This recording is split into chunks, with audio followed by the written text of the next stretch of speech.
Okay, so this is work with Nicholas, which we did last year and some of it this year. And the title says playing infinite games without a full deck, but there are unfortunately no decks here, but something else without a deck. And it shows 29 slides, but it's hardly 20 slides, so I have very few slides. So you can interrupt me as I go on, and if you don't understand anything, just interrupt me. I mean need to be very informal. Okay. So I will. This is the outline of the talk. We start with some motivations and preliminaries, and so to understand the rest of the thing, you should know a bit of topology, which just a little bit of topology, which I'll walk you through. Okay. And then the main results. The main topics of the talk are twofold. So first we talk about what happens when we expand the alphabet of infinite game, which you will see. And next we deal with definability issues of these infinite strings. Okay, so let's start. So first let me give you some motivations, and what better way to start motivation with the Church's problem, which is as follows. So you have alpha, which is a string of inputs. Okay, so for convenience we assume these are 0, 1, but you can assume them to be coming from any alphabet. So you have a string of inputs which passes through some black box here and gives some output. Okay, beta, right? And so if you are given alpha and beta, so it's an input output specification. Can you construct the circuit C? Okay, so that it matches alpha and beta. Okay, or in general, suppose you are given a relation on this sequence of infinite strings. Okay, can you come up with a circuit such that this relation is realized? Okay, so Church posed 3 questions. The first one is solution. Okay, so given a circuit C, okay, and a definition of the relation, somehow, maybe in some logic or something, decide whether this circuit realizes the relation. Okay, that's the solution question. Second question is solvability. So here you are given a definition of R, the relation. You have to decide whether there exists a circuit which actually realizes this relation. Okay, and the third is synthesis. So given a relation and given this is true, okay, can you actually construct the circuit? So these were the 3 questions which Church posed. Now, let us view Church's problem as a game. Okay, so in this game there are 2 players, players 0 and player 1. Okay, and since I forgot the L dots here, so there should be, these strings are infinite in usual. So since these are infinite, you cannot give everything at a time, right? So what player 0 does is he gives you the first letter of the string, say. Player 1 has to come up with the first letter of the output. Okay, and the game continues. Player 0 again gives you the second letter, player 1 has to come up with the second letter, and so on. Okay, so you can proceed in this way, either in this way, or what player 0 can decide is he can give you some finite bit of the initial prefix of the string. Player 1 can again decide to give some finite prefix of the output, and you can continue in this way. Okay, and in both cases player 1 wins if this resulting string is in the relation, right, which you have defined. Okay, otherwise player 0 wins. So it's a 0-sum game. Okay, and the first case, the first game is classically known as the Gay-Stewart game. Okay, and the second is usually known as the Banach-Mazur game. Okay, but these are both, as you see, infinite games on finite alphabet, on letters, right? So now, what do the 3 questions of Church's reduce to in the framework of games, right? So in the first question of solution. So relation is no more a relation; it's just a recognizable set of instructions. In the Banach-Mazur game, Yeah. R is just it's not a relation. It's still a relation because the output is in R. Yeah. So it's a subset of infinite words. It's not a relation. Well, you can view them as pairs, right? So, Suppose against you know, because you know right. But in Banach Mazur you cannot. Yeah, you are right. It's a subset. You are right. So you can see it in the union relation. So the solution question reduces to, so given a relation R and a strategy of player 1, okay, decide if player 1 wins by playing that strategy. Okay, I'll define what strategy is. Solvability then reduces to, given the relation, decide if player 1 has a strategy to win the game. Right? So here you are given the strategy, you have to decide whether the player wins by playing the strategy. This says that does player 1 always have a strategy to win the game, given that you are given the relation R. Okay? And synthesis question says, if player 1 wins, can you construct that winning strategy? Okay? Is it possible to construct the winning strategy? Yeah. In the second game, when you are trying to decide whether player 1 has a winning strategy, is it against any possible way that the player 0 may break up the input? Yeah. He can play any finite string. So I'll define what a strategy is. So in Banach Mazur's game, after every possible history, player 0 has to play a finite. Okay? Then player 1 can again play a finite. So for every omega word and for every way of breaking it. Exactly, yeah. Right, so let us formalize these notions. So for me, a two-player zero-sum infinite game on a set X, which we usually call the alphabet, is a tuple. Okay, it's just X and win. Okay, where X is a set which is at most countable. Okay, this is important. The results don't go through if these are uncountable, and which we call the alphabet. Okay, and win is a subset of these infinite strings. So X to the omega is the set of infinite strings on these letters of X. Okay, so win is some subset which we call the winning condition. The winning condition. There are two players, 0 and 1, who take turns in playing finite non-empty sequences from X. Okay? And we say that player 0 wins if the resulting infinite sequence formed is inside this subset which is given. Okay? Right? So what is the notion of a strategy? So in Gale-Stewart, as we saw, a strategy is nothing but a function, so from the set of finite strings to the next output, right? The next symbol of X. But for Banach Mazur, a player can play not just a symbol, but he can play a finite string after that. So it's and I exclude epsilon from the strategy. Okay. So we say that a sequence conforms to a strategy if strategy sigma, if the player always plays according to sigma. Okay, for every finite prefix. Where it is her turn to play. Okay? And a strategy is winning for the player if for every sequence that conforms to the strategy she has played, okay, this sequence always belongs to the winning set. Right? These are like standard definitions. Excuse me, how do you define whose prayer is turn to pray? Here you cannot define. So you have to define it on all possible prefixes. But here you can always define on even, odd. Doesn't matter. Right? Right. So, given such a game on this alphabet X, right?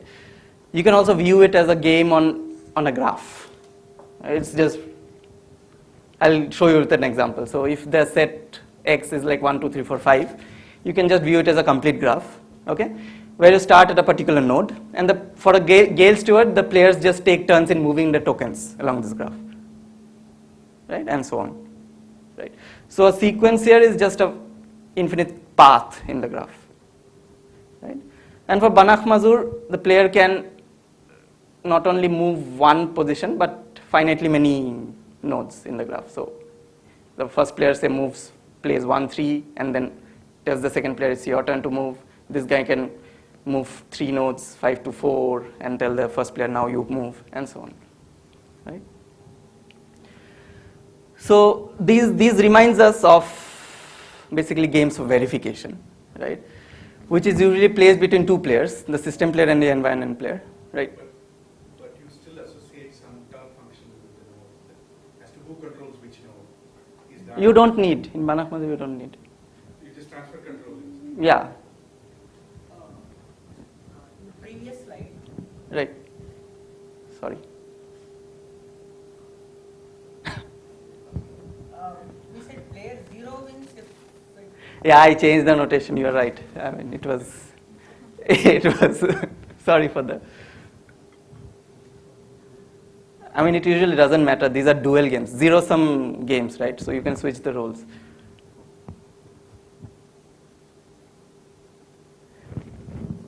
So just, I'm sorry, for Bernard Mazur, you said an infinite string follows a strategy if there is a way to break it so that in each place where you choose its player one's turn to play, it follows the strategy? You can view it in that way, but I mean, Because then I'm not sure I see how you define the breaking is not given to you, right? When the player's turn it is to play, he first decides how long a string he has to play, and then he plays it. I think his question is, how do you say that something conforms to the strategy? Yes. So you are given the sequence of moves, not just the final. See, in the first game, just given the final thing, I can tell you whether or not it conforms. Second thing, I need to know how it was played. Yeah, exactly. You can say that it conforms to a pair of strategies. If you're given both the strategies, then you can say it conforms to the strategy sigma 0 of player 0 and sigma 1 of player 1. But if you're given only one strategy, No, then but if you conforms see the to- definition here, it's on all strings, right? It's on X star. Yeah. Yeah, no, but finally, if I just give you an infinite word, You cannot, yeah, you cannot say. You are right. You have to be given the infinite word and the breakup. You are right. Okay. So in games for verification, similar, right? So they are played between two players usually, the system player and environment player. Okay. And the goal of the system player is to play in such a way that some specification, which is like the winning condition, is met. Okay. And the goal of the environment player is to foil the system player. Okay. So that is not met. And to verify a system is basically to show that the system player can always win. And whatever the environment player does, and that's basically that the system player has a winning strategy, okay? Or to show that no such strategy exists. In that case, the system is incorrect, right? Right. So these specifications, this winning set is usually given in verification. Is usually given in terms of some logical formula. Okay, it might be CTL, LTL, mu calculus, etc. Okay, and this formula phi basically defines the set of sequences, which is the winning condition, which I denote as win subscript phi over the alphabet X. Okay, and so for classical logics, this is usually known to be a Borel set. Okay, I'll tell you what a Borel set is on some appropriately defined topology on the set of infinite strings. Okay.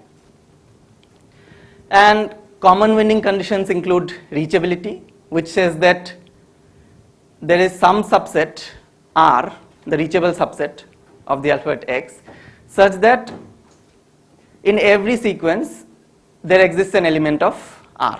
Okay, in every sequence, so the player wins if he can hit an element of R, he can reach an element of R. Safety is like the dual of reachability, where every element of the sequence has to belong to some safe set. You cannot go out of the safe set. Okay.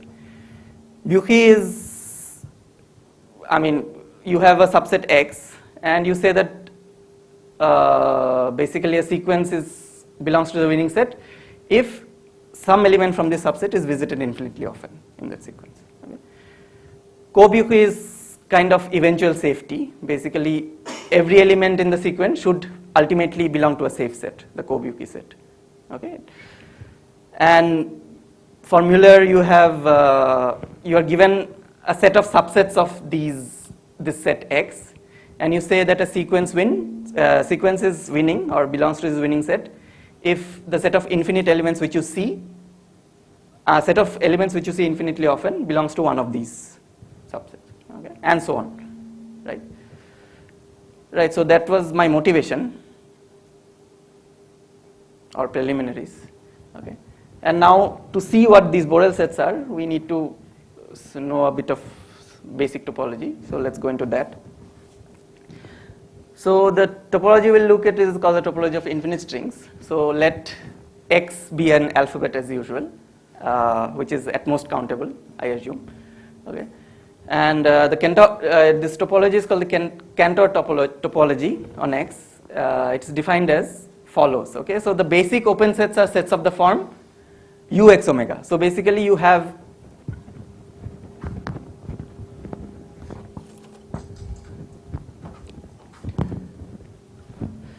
a finite string U and then all possible sequences from X. Okay, so it's like a prefix U and the cone of everything which follows. So if your X is 0, 1 and U is say 1, 1, 1, then 1, 1, 0, 1, 1, 1, then 1, 1, 0, 0, 1, 1, 0, 1, 0, 0, 1, and everything that follows. Like that. Okay. So these are our basic open sets. And you take this basic set of basic open sets and then close them under arbitrary union and finite intersections, and that gives you the set of all open sets. Okay, and it's not difficult to see that open sets will be of sets of this form, where Ax omega, where A is like a collection of finite strings from X star and all their possible continuations. Okay, and closed sets are as usual the complement of the open sets. Okay.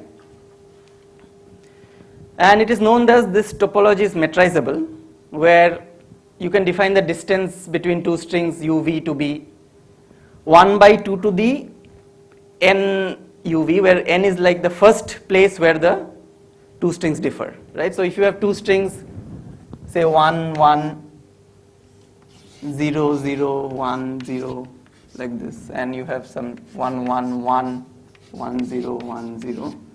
So this is the first point where these two strings differ. Okay. Oh, sorry. This is the first point where two strings differ. I'll use 1 by 2 cube is the distance between u and v. Okay, and so on. And it's an easy exercise to show that these two notions of defining the topology are exactly equivalent. I mean, you get the same sets when you define the two in the same way. There is a third way to define them, but I'm not going into that. Okay? Right.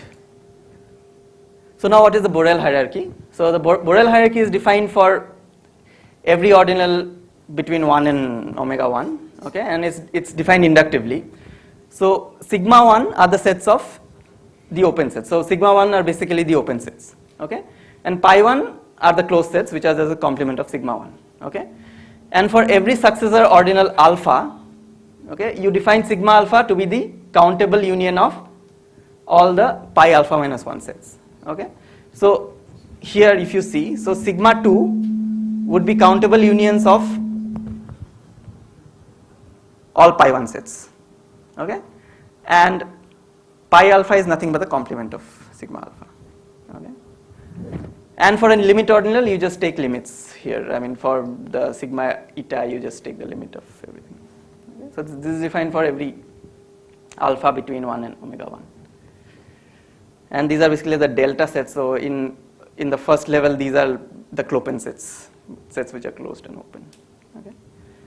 And it's not very difficult to show that if you have a metric space, then this hierarchy is actually strict. Okay, it doesn't collapse. So this defines more sets than this, and this defines more sets than this, and so on. Okay.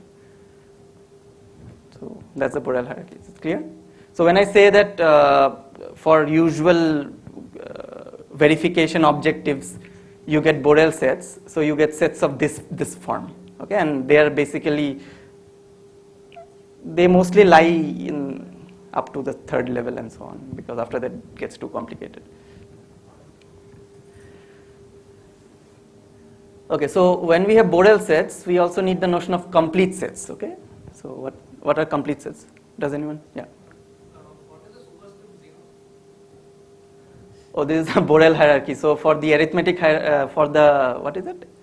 There is some other hierarchy. Projective hierarchy, you have superscript 1 and so on. You go further up. I mean, this is just, I could have dropped it, but it's convention, so I've kept it. Right, so now that we know Borel sets with the Borel hierarchy, so we also have the notion of complete sets. Okay, so to define complete sets, you define something called a wage reduction. Okay, so what is a wage reduction? Suppose you have two alphabets, X and Y, right? So a set A which is a subset of infinite strings over X, okay, is set to age reduce to another set B, okay, which is denoted like this. If you have a continuous function from infinite strings over X to infinite strings over Y, such that A is the inverse image of B, basically, okay. And a subset A of the infinite strings is said to be complete for any level alpha, so sigma alpha, okay, if first of all this set A belongs to this level, okay, and for any other alphabet Y, okay, and for any other set beta, okay, this should be, yeah, beta, any other set B in that level, this reduces to this. I think there's a typo here, right? Oh, it's correct, yeah. So beta reduces to, B reduces to this, okay. And for the Borel hierarchy, this completeness can be characterized in a simpler manner, okay, where you say that a set A is complete for pi alpha or sigma alpha, if and only if it belongs to that level and nothing below it, right? So these complete sets are basically the most complex sets in that level, okay. It cannot be described by something less, I mean something simpler, okay. Only that difference there is pi 0 alpha minus sigma. Yeah, but it is pi sigma. No, there he says sigma minus pi alpha minus 1. In both places. No, it's like, it's a subset, right? So you have sigma alpha, pi alpha, sigma alpha minus 1, pi alpha minus 1, okay? So the set belongs here and nothing before this, okay?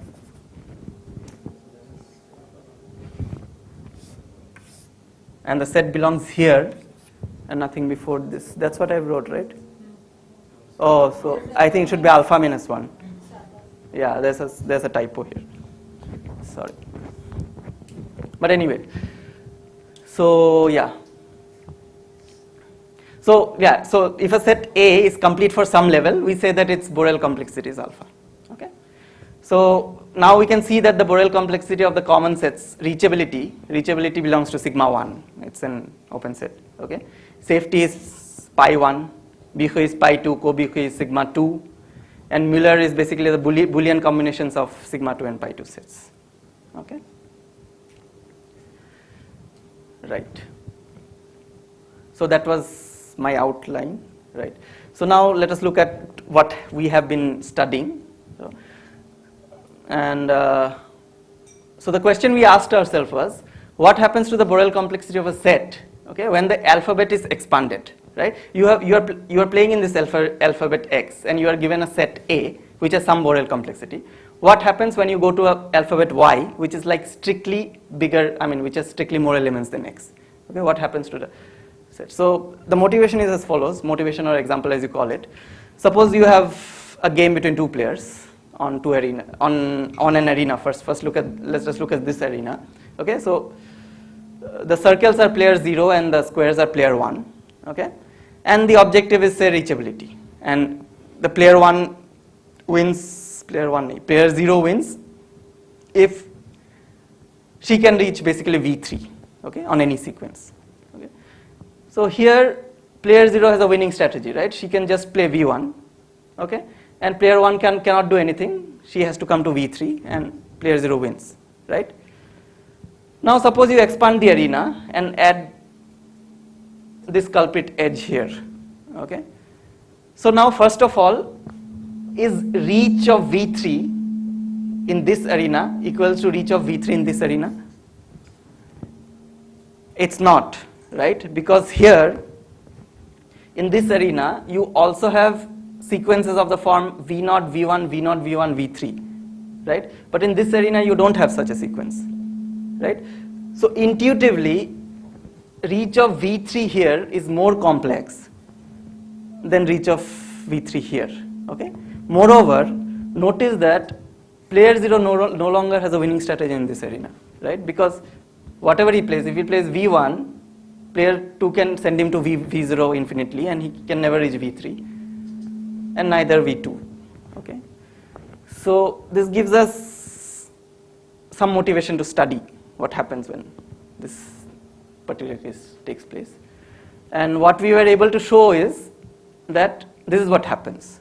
Okay, so when you expand the alphabet, okay, a sigma 1 set goes to sigma 2, a set which is sigma 1 in the Borel hierarchy. If you expand, I mean, when I say a set, it's always complete for that level. Okay, so sigma 1 at every odd level jumps to the next level. Okay, and pi at every even level jumps to the next level, but sigma at the even level remains in the same level, and pi at the odd level remains in the same level until omega, after which everything stabilizes. Okay, so this is what we are able to show, and the proof is not very difficult. So let me do it by an example. Suppose you have two sets, two alphabets, x and y, okay, and y is a strict subset of x, so this has an extra element c here, okay, and we have this set A, which is some countable set here, and let O be an open set of this form, Ax omega, right? And we saw that this is an open set because according to definition, this is an open set. Okay, so now let us see how we will code up this set, this open set, in the expanded alphabet. How can you code it up? Okay, so to code it up, this is one way to code it up, right? So this set a to the x omega is nothing but, you take, suppose you take one string AB here, okay? Let me do it here.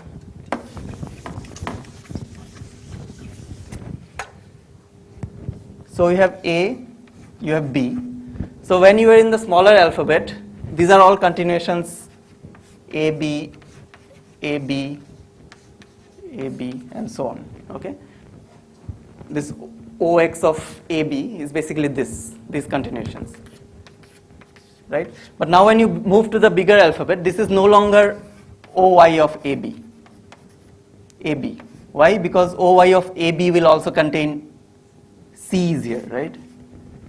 Now you have to exclude these C's from them. So what you do is, first you take OY of AB, okay, and then you intersect it with the next element. I mean, you intersect it with UA and UB, right? And this is all you have. You throw in. Then again you take A, B, and then keep intersecting like this, right? So that is how you code up this basic open set in the bigger alphabet. Yeah, somewhere you have a unit. So it should be UTA union UOP to be a block and different. Sorry? The second and third terms will be Can't be intersection everywhere. No. This basically is one element, and then you take a union over all the elements, okay, to code up the entire thing, okay. And so this one is basically a closed set, and you are taking an infinite countable union over closed sets. So what you get is a sigma 2 set. Everything will be empty. Something with UA cannot have something. Sorry. Extensions of UA and UP have to be disjoint.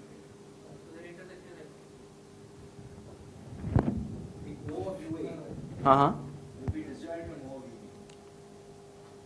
Ah, I see. Yeah. You have to take union. Yeah. Sorry, I did the example wrong. It should be union, right? So you have to take the union and then intersection. But then what happens? No, it should be OA of U, intersection, OA of UA, union, OA of UB. You have to choose intersection. Ah, right. Yeah. Take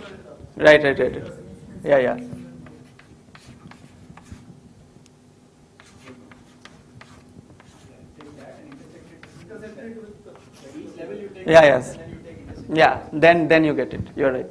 You're right. I did this wrong. Okay. Anyway, so it's easy to say that this set is not open in Y omega because you don't have these C's, right, in the continuations. Okay. And this is also not closed because in the complement you should have the complement of A is basically this, and to have the continuations of this you should have C's here, which doesn't come.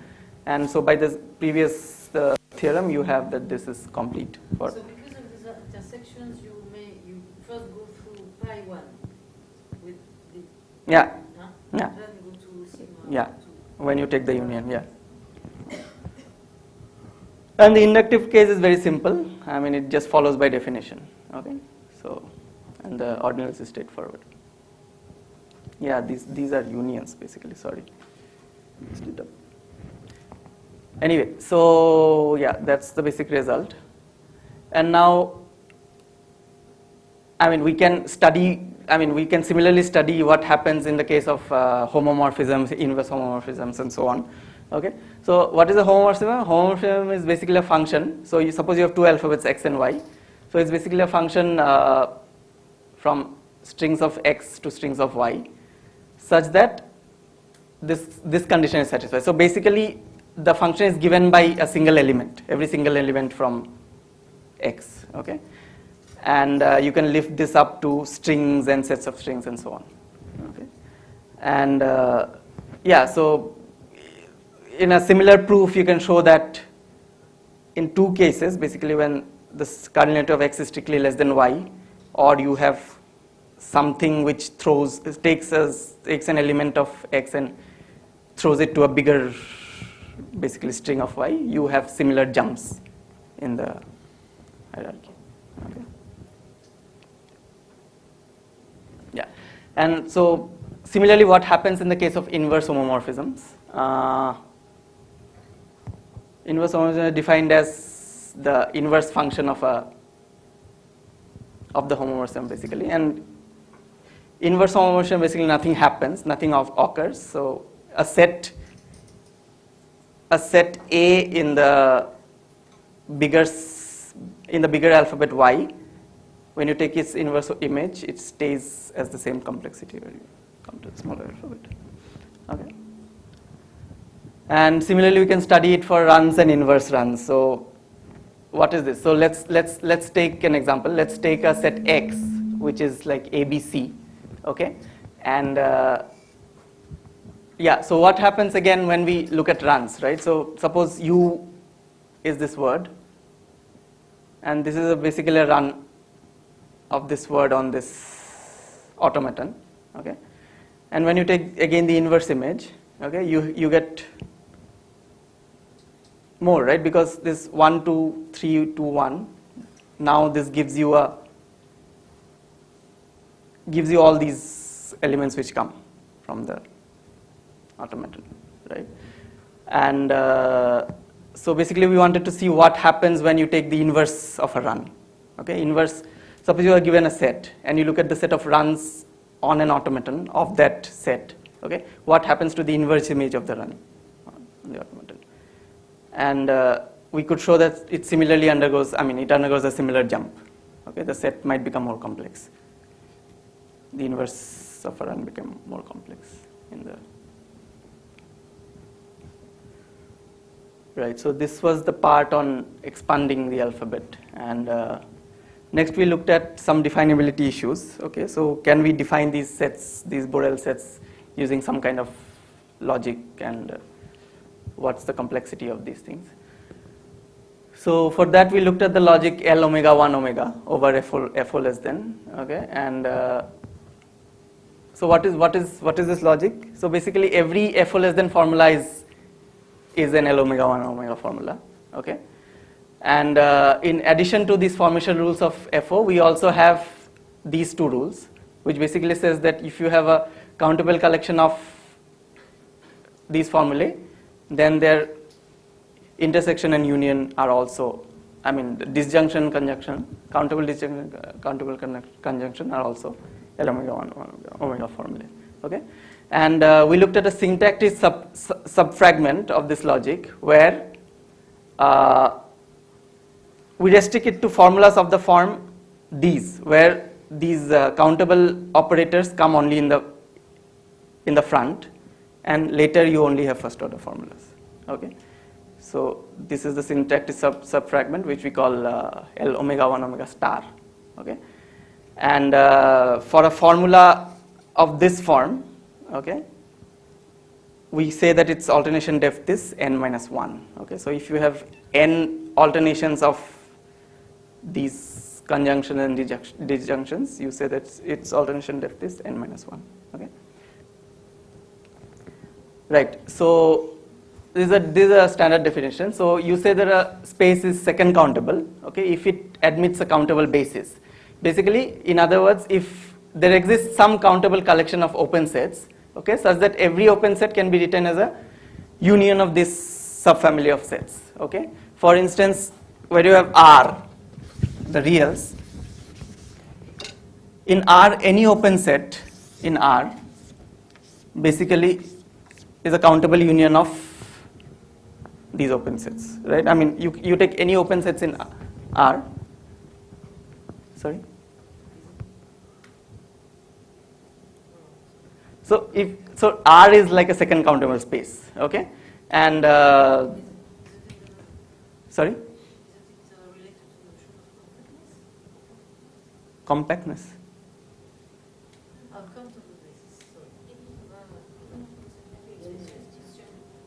Yeah. So we can show that x omega is basically a second countable just by forming a continuous function from this to R. That's not very difficult. Okay.